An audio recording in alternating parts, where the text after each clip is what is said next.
All right, good morning everyone. How are you doing today? I hope you're doing pretty well. So today we're going to work on the learning activity 4, and the name of this web conference is Going Abroad. Today we're going to talk about different topics. I hope that you enjoy this topic and that it's pretty useful for your, for this English course, okay? So welcome to English.Works 2, Learning Activity 4, Going Abroad. Cordial saludo a todos, muy buenos días. Entonces hoy vamos a tratar la videoconferencia de la actividad 4, que está programada para el día de hoy, 24 de septiembre a las 7:30 de la mañana. El título de la videoconferencia es Going Abroad. Entonces vamos a darle inicio a esta videoconferencia del día de hoy. Ya iniciamos la grabación. Tengamos presente que el día les quiero hablar acerca de nuestro cronograma antes de entrar en materia. Tengamos presente que estamos ya en la etapa final del curso. Hoy tenemos la videoconferencia que es el 24, pero el día 29 de septiembre, es el último día para envío de evidencias esta semana. Voy a enviarles un correo, un anuncio, indicándoles esto, pero es el día 29 que cae domingo. Es el último día. Después de ese día se cierran todos los espacios para realizar las actividades, entonces para que lo tengamos muy presentes. ¿Listo? Según nuestro cronograma, eso es lo que me indica, y es tal cual así lo vamos a llevar a cabo. Ok, entonces, going abroad, es decir, viajando al extranjero, yendo al extranjero, eso es lo que significa la temática del día de hoy. Okay, so today we're going to learn about expressing present abilities. Entonces, habilidades en tiempo presente o habilidades presentes. Vamos a expresar esas habilidades presentes. ¿Cómo lo hacemos? Regularmente lo hacemos con un verbo modal que se llama can. Entonces, tenemos aquí, y ya lo voy a marcar en el trazo acá para que podamos ver en tiempo real qué es lo que estoy indicando. Entonces, el primero, I can swim. I can swim. Entonces, puedo nadar. But, que pero, es decir, es un contraste lo que estamos utilizando, but. Entonces, si nosotros vemos aquí la palabra but, siempre la siguiente idea le va a corresponder una idea opuesta a la primera idea. Entonces, si aquí tenemos I can swim, yo puedo nadar, o puedo nadar, entonces acá estamos indicando lo opuesto. He can't swim. I can swim, but he can't swim.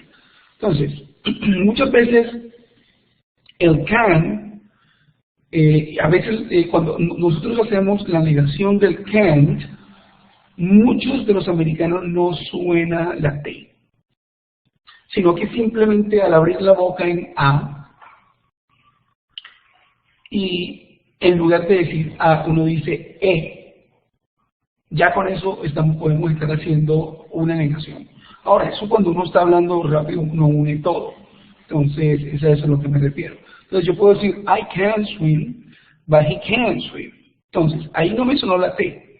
He can swim. Pero yo abrí la boca en A y dije E. Eso es un sonido vocálico que está en el inglés y no lo tenemos nosotros en el español. Eso se le llama, en fonética se le llama digraph. La pueden buscar, digraph. Y esa digraph entonces abren la boca en A, y pueden hacer el ejercicio en este momento si lo desean. Abren la boca en A, digan A, y después van a abrir la boca en A, y en lugar de decir la A, van a decir E. Va a sonar como una I. Entonces muchas personas que no conocen este sonido intentarán decir can, o sea I, pero realmente es una AE el sonido que está saliendo, es can, ¿sí? Y ahí no estoy pronunciando la T. hay veces que me toca, cuando se piden detalles muy específicos, por lo menos en mi trabajo de intérprete, cuando una persona utiliza el can, la negación, regularmente procuro pedirle a esa persona aclaración, si es un can o es un can't, ¿sí? Porque como se habla tan rápido y en un tiempo tan corto, entonces uno, bueno, tengo que dar esta información, tengo que dar la interpretación y debe ser una interpretación precisa. Y me encuentro con este pequeño detalle, que como no suena la T, sino que abren la A en diagram, como se lo había indicado ahorita, entonces uno pide esa aclaración. Pero regularmente no hay ningún inconveniente al momento de entenderla, ¿ok? El contexto mismo lo dice. Entonces, en este caso aquí tenemos el contexto, tenemos a un nene, I can swim, y tenemos a un gato que obviamente no está nadando, he can't swim. Okay, muy bien, continuemos. Entonces, can for ability and possibility, can, ability and possibility. Tenemos ability and possibility, habilidad y posibilidad. Entonces miremos cuál es la diferencia entre estas dos. Vamos a ver esa primera nube. We use can to show that something is possible. Entonces miremos el ejemplo. Some turtles can live for hundreds of years. Hundreds of years. Entonces, algunas tortugas pueden vivir por cientos de años. Eso es cierto. Ahora, we also use can to show that we know how to do something. He can run 10 kilometers in 1 hour. Okay? He can run 10 kilometers in 1 hour. Entonces, se puede correr 10 kilómetros en 1 hora. En 1 hora. ¿Quién puede correr 10 kilómetros en 1 hora? Posiblemente todos con entrenamiento lo podríamos lograr. Realmente 10 kilómetros, estaríamos hablando de por cada kilómetro 10 minutos. Es posible hacerlo. Obviamente toca entrenamiento, pero sí es posible hacerlo. Ahora, estamos hablando de esta persona en específico y de estas tortugas en específico que ya pueden hacerlo. Entonces, por eso, aquí, 1, posibilidad, y 2, estamos hablando de algo que sabemos cómo hacer. ¿Ok? Es una habilidad y también es una posibilidad. Pero acá, cuando utilizamos esta tercera nube, es we use can to show that something is not possible, or that we do not know, or we don't know how to do it. Entonces, pigs can fly. Los cerdos no pueden volar. No tienen la habilidad y tampoco es posible para ellos. Entonces, habilidad y posibilidad están muy relacionados. Porque una cosa muy diferente a tener una gallina con alas, ¿cierto? Bueno, todas las gallinas tienen alas, se supone, pero, y valga la redundancia, lo que quiero ir es, no es normal ver a una gallina volando como un pájaro, por ejemplo, como un colibrí, digamos, o como un halcón. Sí, no es normal verlas en ellos. Pero ellas sí tienen la habilidad de volar, es un vuelo de poca monta, por decirlo así, es corto, pero lo pueden hacer. Ahora, ahí tienen la posibilidad. ¿Por qué lo pueden hacer? Porque tienen alas. Les toca desarrollar esa habilidad, pero digamos que no me voy a meter en el cuento de biología evolutiva ni nada de ese tipo de cosas. Simplemente estoy diciendo, está la habilidad porque tiene las alas. Nosotros corremos porque tenemos piernas. Podemos lanzar una pelota porque tenemos brazos. ¿Sí? Existe la posibilidad. Ahora, hay personas que pueden patear mejor un balón que otro. Y hay personas que pueden lanzar una pelota mejor que otra porque desarrollaron esa habilidad, como esta persona que puede correr 10 kilómetros en 1 hora. So he can run 10 kilometers in 1 hour. Entonces, la posibilidad está en que tengo las herramientas, pero la habilidad está en que haya desarrollado el uso de esas herramientas. En este caso, mi cuerpo, mis piernas, mis brazos, etc. Entonces, posibilidad y habilidad están muy ligados. Pero para que algo sea posible, pues hay que tener las herramientas, ¿cierto? O crearlas. No teníamos fuego y se descubrió el fuego, perdón. ¿Listo? Y ahora con el fuego, como ya tenemos el fuego, tenemos la posibilidad de hacer muchísimas cosas con el fuego, como cocinar nuestros alimentos, darnos calor, etc. Bueno, continuemos. Ahora, aquí hay un ejercicio, pero antes de continuar con este ejercicio, como regularmente lo hago con ustedes, quiero colocar acá unos ejemplos que me parece que son importantísimos hacerlos aquí, en tiempo real, con ustedes. Entonces, I can play football. I can't play rugby. Entonces, una cosa es que yo pueda decir, I can play football. I can play football. Y otra cosa es que yo diga, I can't play rugby.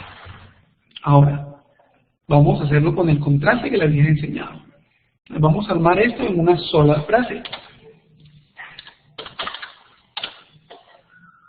I can play football, but I can't play rugby.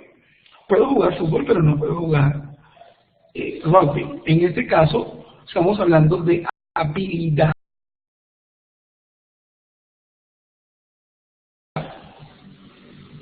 Tengo la habilidad para jugar fútbol, pero no tengo la habilidad para jugar rugby. Nunca lo he jugado, no sé cómo se juega, no conozco sus reglas y tampoco me gusta. Es un juego bastante rudo y las personas que conozco que han jugado esto, por otras personas que de pronto quizás vivieron en Inglaterra,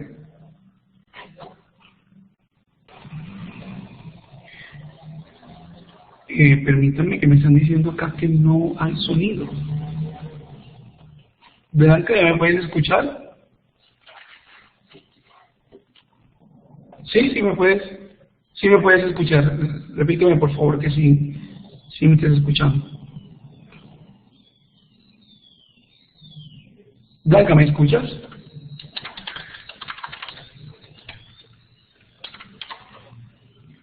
Ok, perfecto. No sé qué pasó, pero bueno. Entonces, I can play football, but I can't play rugby. Como decía, tengo la habilidad para jugar al fútbol, pero no tengo la habilidad para jugar rugby. Entonces, el rugby no conozco sus reglas. El rugby no conozco cómo se juega, y la mayoría de las personas que conozco o que conocen a personas que han jugado rugby son personas que dicen que han perdido un diente o 2 dientes y así sucesivamente. Realmente no me interesa, pero entonces lo que quería aquí hacer era el contraste. O sea, lo más importante aquí que quería hacer era, uno, el uso del can. Sí, el uso del can, aquí, el can, I can play football, y el otro, I can't play rugby. Y el but, que es de contraste. ¿Ok? Continuemos, vamos a colocar otro.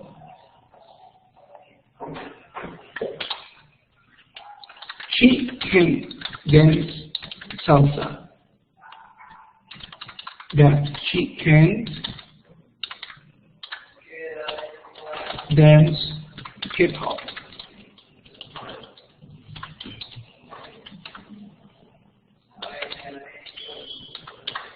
Hip hop.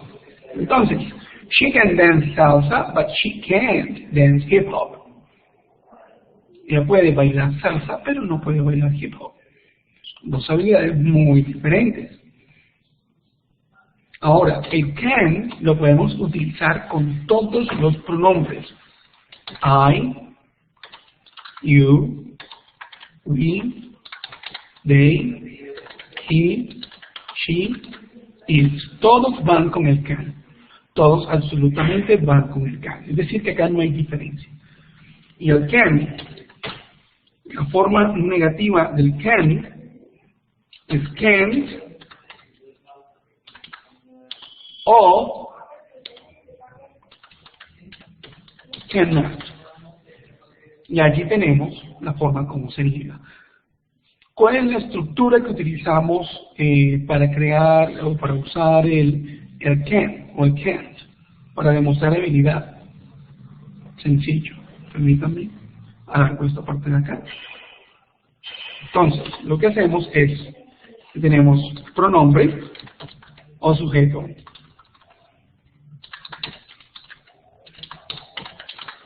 Tenemos el can más el verbo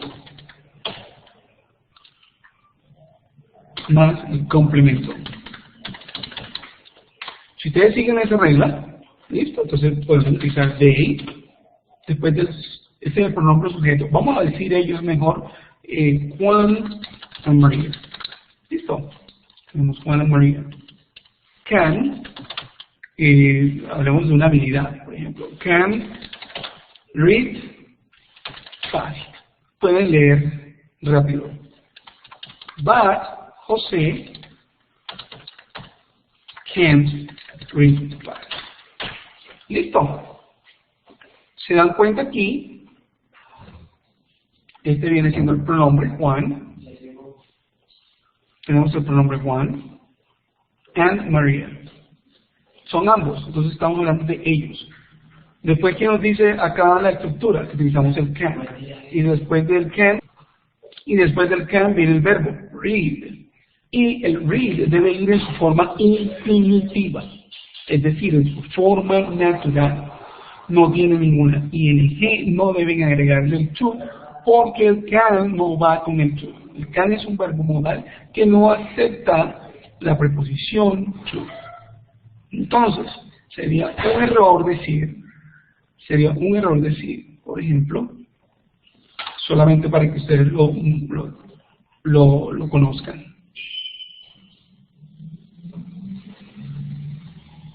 Permítanme que estoy tratando de alargar un poco. Bueno, y no se puede más. Entonces, uno de los errores más comunes que he visto es I can to play. Por ejemplo, este to no va aquí. Este to hay que evitarlo a como de lugar. ¿Ok? Después del can viene el verbo. Y después del verbo el complemento. ¿Ok? Para que lo tengamos allí muy presente. No utilizamos el to con el can. ¿Listo? Y miremos los ejemplos. Acá lo tenemos. Acá tenemos todos los ejemplos. I can play football, but I can't play rugby. She can dance salsa, but she can dance hip hop. Pronombre, sujeto, pronombre o sujeto, verbo can, verbo en infinitivo y el complemento. Y listo. De esa manera tenemos el uso del can. ¿Ok? Para que lo tengamos allí presente. Bueno, muy bien. Entonces vamos a pasar a otra temática. Aquí realmente no les voy a poner a hacer este ejercicio.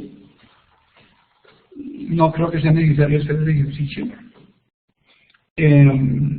Vamos a pasar a los verbos modales de obligación y de prohibición. Modal verbs of obligation and prohibition. Okay? Modal verbs of obligation and prohibition.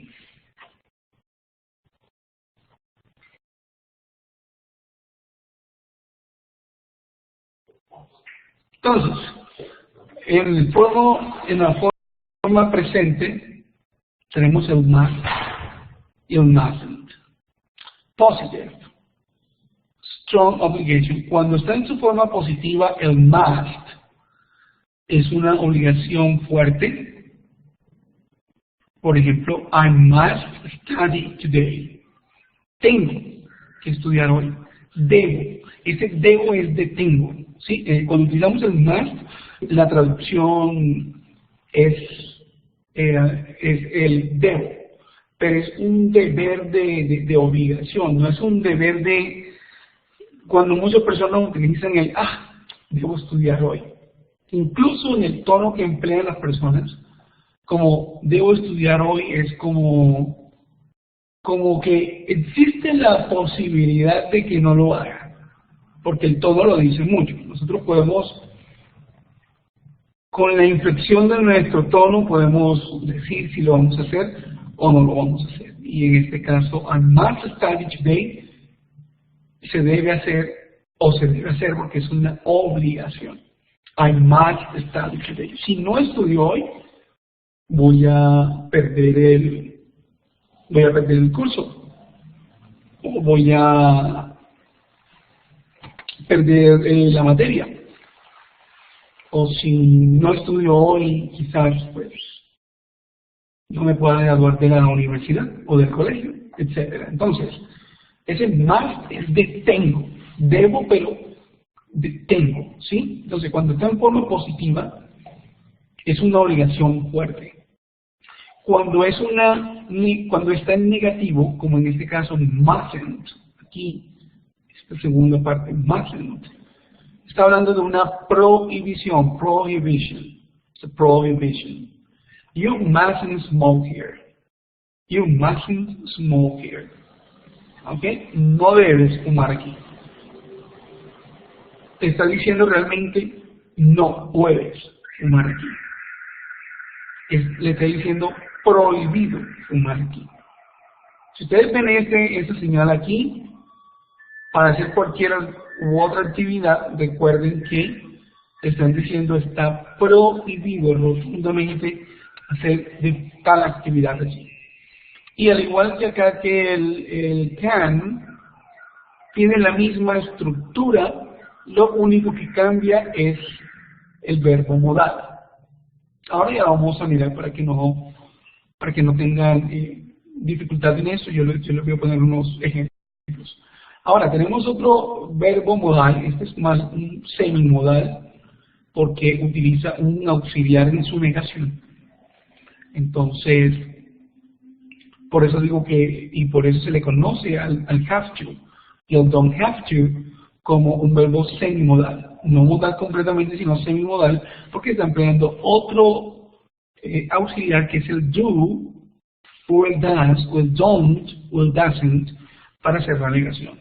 Entonces, y porque también en tercera persona utilizamos el has. Bueno, entonces, strong obligation es una obligación fuerte también. Cuando decimos, children have to go to school. Esto es una obligación, esto no es que el niño, bueno, si quiere puede ir al colegio. Aquí las leyes en Colombia son claras en que, bueno, tenemos el derecho a la educación y que todos los niños deben tener acceso a la educación. En teoría, en papel, eso suena muy bonito, pero sabemos que hay una tasa de niños muy alta que no van a la escuela, que están trabajando o que están haciendo otro tipo de cosas diferentes a la de estudiar. Entonces, la tasa de analfabetismo aquí en Colombia es altísima y se debe a que no todos tienen acceso a la educación. Independientemente de las circunstancias o de las razones políticas y sociales que tengamos y económicas que tengamos aquí en el país, todos tenemos derecho el derecho a la educación. Bueno, estaríamos hablando de un país como Colombia y decir children have to go to school. Los niños tienen que ir a la escuela o al colegio. Sí tienen que ir, pero acá se toma un poco más folclórico el asunto y es como que, bueno, sí, tienen que ser, reconocemos que es un derecho, pero no lo hacen y eso tiene que ver mucho por las razones políticas, sociales incluso culturales y económicas del país. Entonces, pero si yo les pongo el ejemplo en Estados Unidos, y hablo con propiedad del tema porque viví allá un tiempo, en Estados Unidos es una obligación fuerte. I have to go. Children have to go to school. Si un niño no va a la escuela, el problema es para el padre. Se lo pueden quitar, servicio social se lo puede quitar, o tienen los beneficios que reciben algunas familias que son pobres, no lo tendrían. Además que la educación hasta el bachillerato es gratuita. La universidad es costosísima, pero el colegio, o sea, lo que es primaria y lo que es secundaria y lo que es incluso el daycare, que lo podríamos estar hablando como la formación hasta de temprana edad, por lo regular todo eso es gratuito. Sí, usted puede colocarlo en un colegio privado, pero la educación allá es casi que la misma que un privado que un público. Hay públicos de públicos, como aquí en Colombia hay públicos de públicos. Allá en Estados Unidos hay públicos de públicos en el sentido de que hay población bastante vulnerable y bastante donde se tratan temas muy pesados de violencia, de pobreza y muchas otras cosas más, ¿sí? Y todos esos problemas los arrastran los niños a las escuelas. Y hablo con propiedad porque tengo amigos y amigas enseñando en los Estados Unidos y me hablan de esa problemática que existe allá. ¿Okay? De papás están en pandillas y cosas así por el estilo. Pero ese no es el tema. El tema es que si usted como papá, su hijo no está en el colegio, ¿dónde está? Y si está en la casa, ¿con quién está? Está prohibido que un menor se quede solo en casa. Y donde se den cuenta que está solo en casa, se le va hondo, como decimos nosotros acá en Colombia, se le va hondo el problema, porque es un tema bastante delicado allá. Entonces es una obligatoriedad. Entonces es obligatorio. Los niños tienen que ir a la escuela, punto. En eso no hay más razonamiento que hacer, más conversación que hacer, más diálogo que hacer. Tienen que ir y punto. Sí, seguramente existirán las familias que no lo hagan por diferentes razones, como les había dicho, pero las que yo conocí, todos tenían a sus hijos yendo, y además tengamos en cuenta que es educación gratuita. Entonces allá se le asegura el cupo a la persona, allá se le asegura el cupo al niño o a la niña,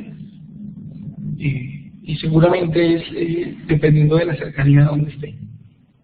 Como hacen acá en Colombia o aquí en Bogotá, donde dependiendo de su ubicación le ubican el colegio. Pero está que hay personas que están digamos, en el sur y lo quieren mandar por allá, por el centro, por el norte, y eso no está permitido, realmente no debe ser así. Sí, se pueden pedir los cambios. Pero bueno, entonces el have to es una obligación fuerte. Entonces, children have to go to school. Cuando el have to se convierte en negativo, en el don't have to, como vemos acá, es todo lo contrario a una obligación. Es una no obligation, no hay obligación. So, I don't have to work on Sundays. No me toca o no tengo que trabajar los domingos.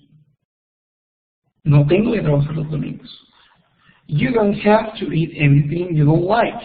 No tienes que comer nada que no quieras. Cierto, ¿quién no va a comer a uno obligado asado o culebra?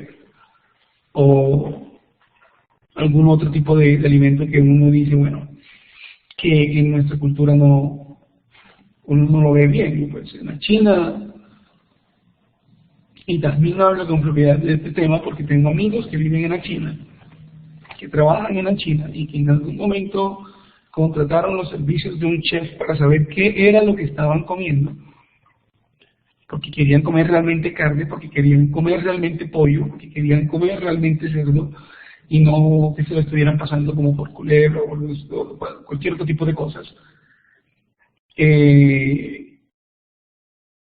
Pues sí, era un poco complicado el tema cultural de ellos ver en las calles los perros, las culebras, los insectos, etc. Y ya después de 10 años ya ellos comen.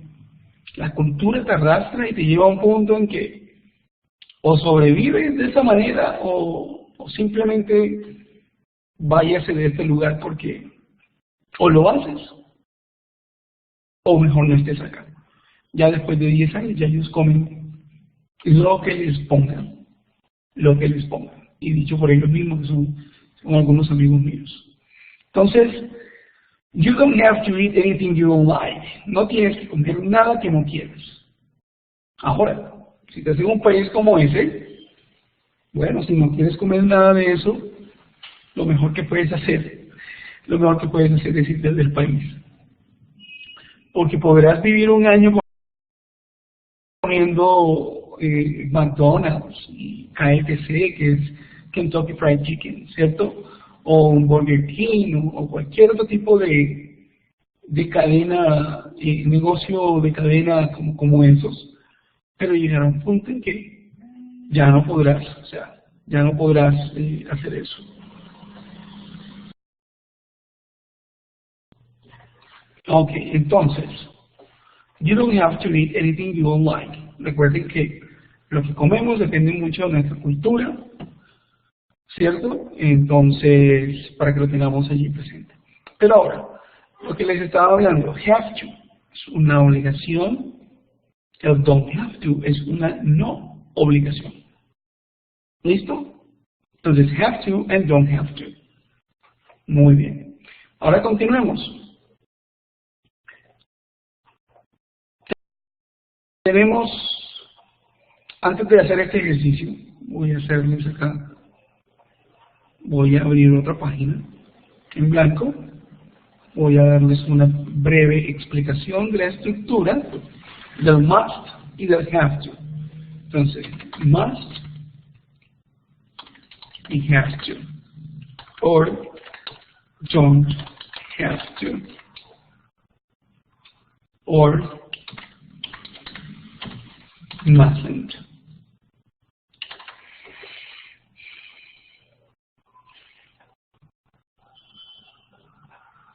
Entonces vamos a ver eso cómo es. Vamos a mirar la estructura. Entonces, pronombre o sujeto más must.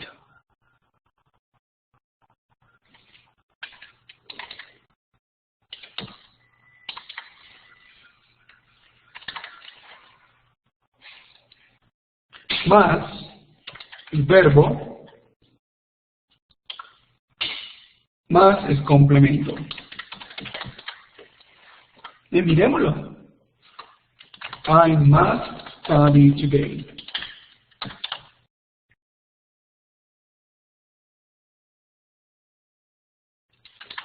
You mustn't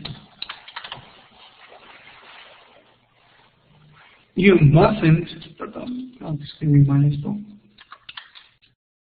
You mustn't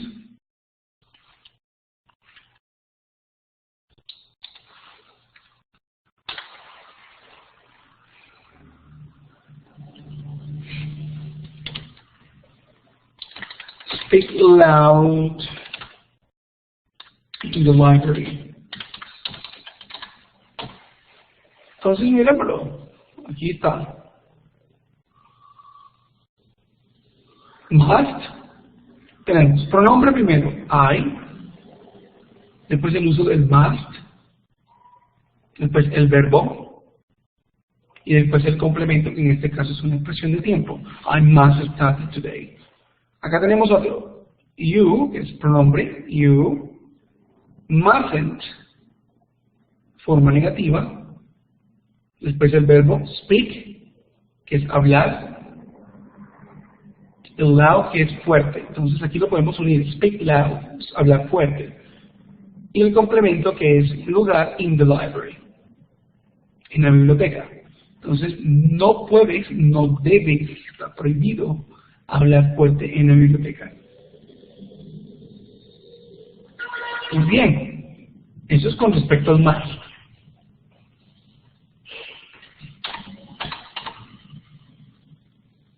Ahora, con el have to,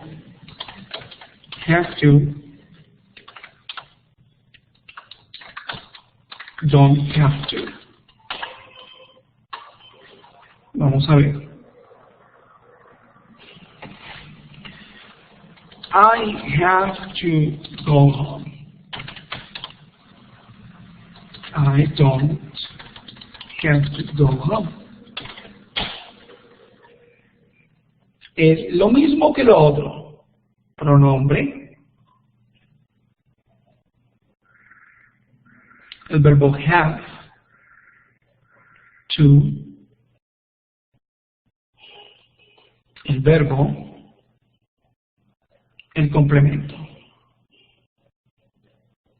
Y acá si vamos a hacer la negación, pronombre. Negación, don't have to. Permítanme que aquí me faltó algo.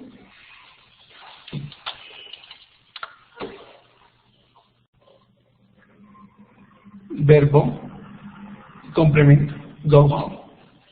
Es un lugar.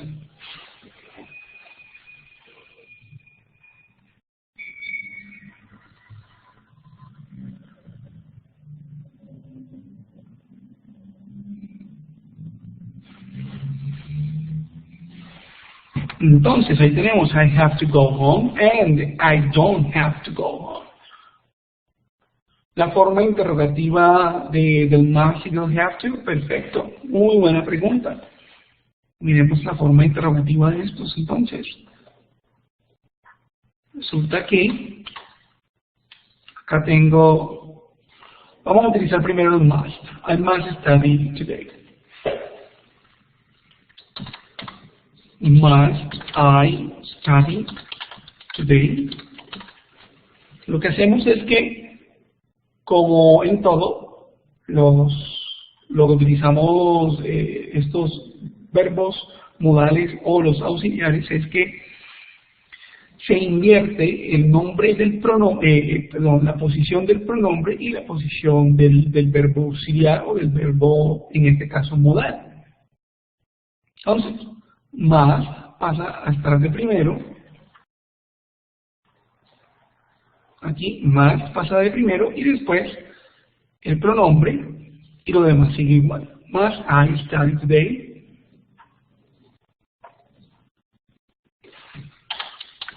Yes, you must.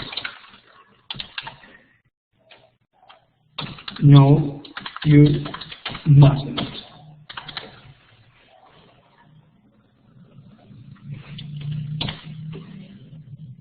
Y con el have to es lo mismo. Do I have to go home?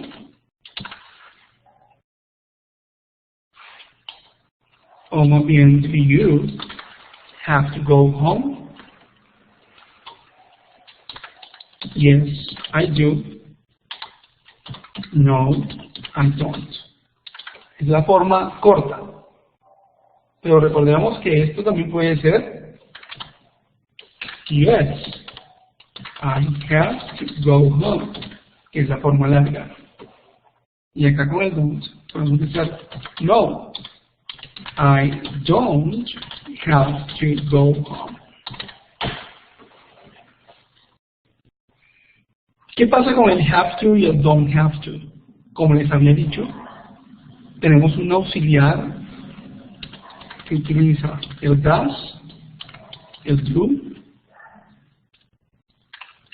doesn't, don't, como auxiliar para negar.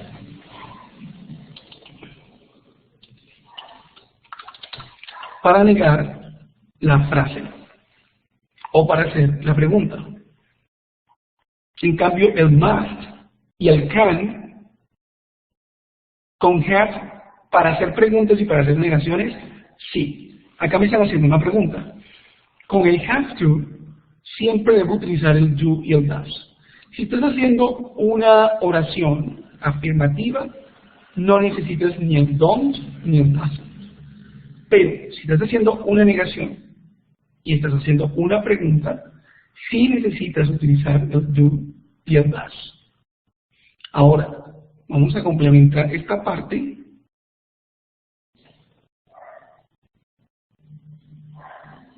Estoy tratando de ver si puedo alargar un poco este cuadro. Porque resulta que este es para la primera persona, pero y la tercera persona, profe. Bueno, does she have to go home? Yes, she does. No, she doesn't.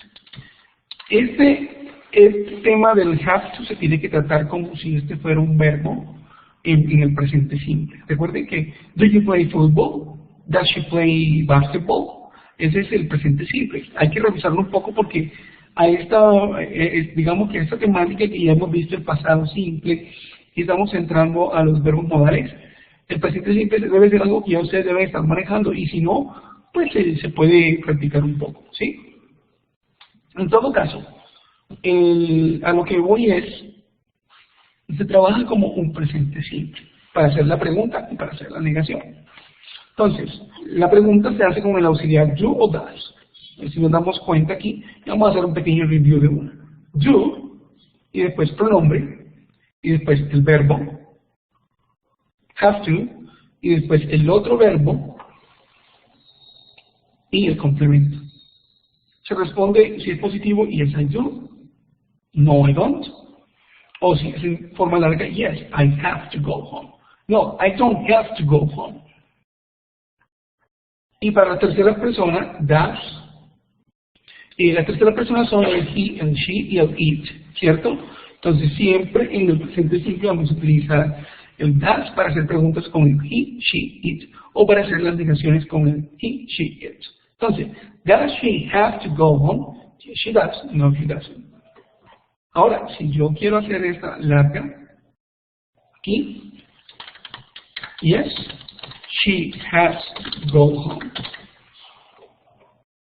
Y acá, no, she doesn't have to go home. Si se dan cuenta, en las terceras personas, el have pasa a has to. Y cuando son negativas queda igual, porque cuando utilizamos un auxiliar para negar o para preguntar, el verbo queda en su forma infinitiva, es decir, en su forma natural. Muy bien. Entonces esta es la explicación que le tenía a ustedes con respecto al uso de estos verbos modales. Con todo el gusto, Blanca. Claro que sí, estamos aquí para precisamente hacer esas aclaraciones, para lo que, como ella no ha hablado, sino que está escribiendo en el chat, ella simplemente me está agradeciendo por la aclaración, entonces yo le estoy respondiendo que con todo el gusto. Entonces, muchachos, muchachas, jóvenes y jovencitas, esto es lo que quería explicarles sobre esta temática. Vamos a hacer este pequeño ejercicio, creo que nos tomamos unos 2 minuticos. Match the signs to the rules. Entonces, miremos las señales, the signs, A, B, C, and D. ¿Qué significará esta primera? P. Y tiene un símbolo de que no se debe, no se puede, ¿cierto? Vamos a ver, les voy a dar la primera. Parquear. ¿Cuál sería esa frase? 1, 2, 3 o 4. La A iría con ¿cuál? Con la 2, me dice Blanca. Muy bien. Entonces, you must not park here or you mustn't park here. Está aquí con la A. Muy bien. Así es. Muy bien.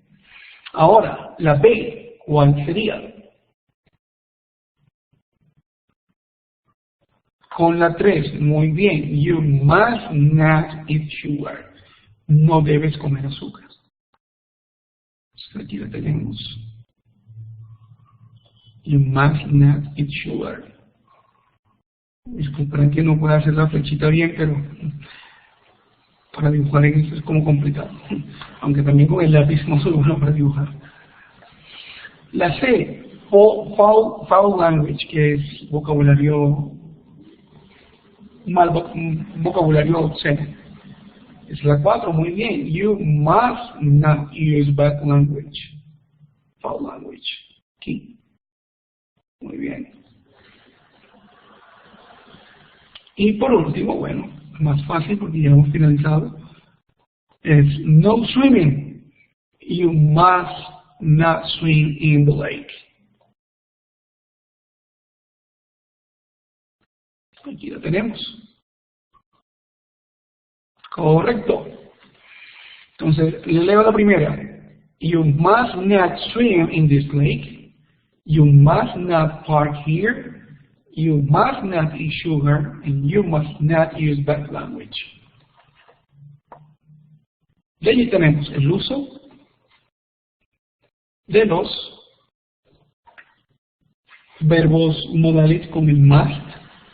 Vimos con el have to. Vimos con el can. Yo creo que con esto ya podemos utilizar el can, el must, y el have to o don't have to. ¿Ok? Solamente como forma de recordar las preposiciones de movimiento. Prepositions of movement. Across. Miren la imagen. Cruzar. De un lado a otro, ¿sí? Como cruzar una calle. Around, alrededor. Away from, lejos de. Down, hacia abajo. Into, hacia adentro. Up. En este caso, up es bajarse. Onto, es subirse. Out, salir. Over, sobre. Past, pasar. Through, a través de. Toward, hacia. Under, debajo de. Up, también es subir. Este onto y este up, aun cuando el up es hacia arriba, ¿cierto? El onto es sobre algo, es decir, vas arriba pero sobre algo. ¿Ok? El onto. ¿Cómo lo vemos ahí en la imagen? Muy bien, muchachos, muchachas, señoras y señores. Recuerden que para esta actividad 4, que ya estamos prácticamente para finalizar, el domingo terminamos todo, hay que hacer un checklist para un viaje.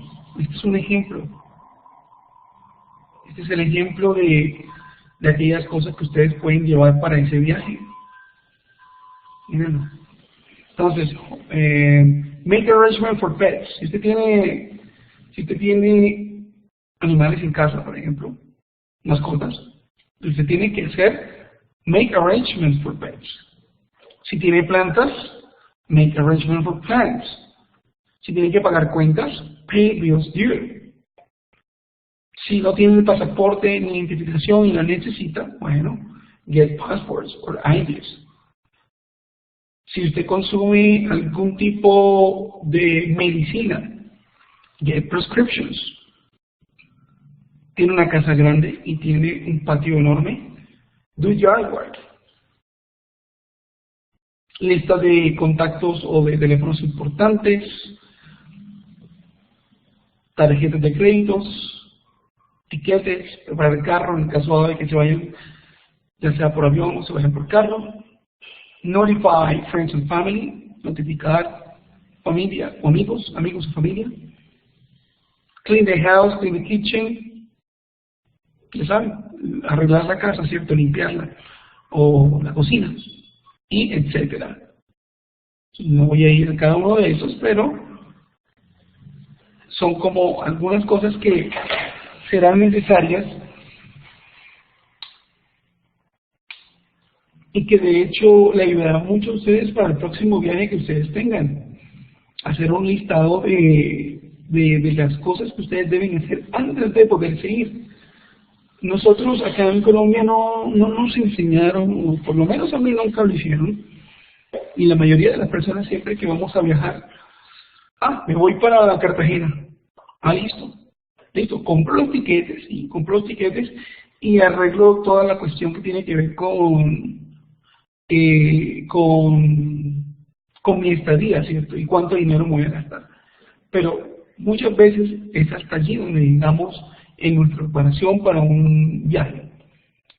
Pero uno debería hacer un listado de las cosas que uno debe hacer. Entonces, tengo que llevar mi identificación, pasaporte si es que voy fuera del país, visa si es que voy fuera del país, hacer una cuenta de cuánto dinero debo tenerlo, si cumplo con eso, la ropa que me voy a llevar, las cosas que debo dejar preparando en casa.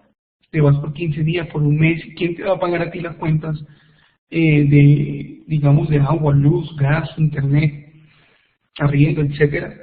¿Quién paga eso, cierto? Eso uno debe dejar, como tener una lista de chequeo para preparar un viaje, de manera tal que uno se pueda ir tranquilo, con esa calma de que uno diga, ¿será que dejé la estufa encendida? ¿Será que dejé la luz del patio? Porque a veces salimos hasta de carreras. Entonces, una lista de chequeo nos puede ayudar para preparar nuestros viajes. Bueno, muchachos y muchachas, jovencitas y jovencitos, hemos finalizado. Gracias por su atención. Thank you very much for your attention, and I hope that you have a wonderful day. Gracias por su atención y que tengan un grandioso día. Recuerden que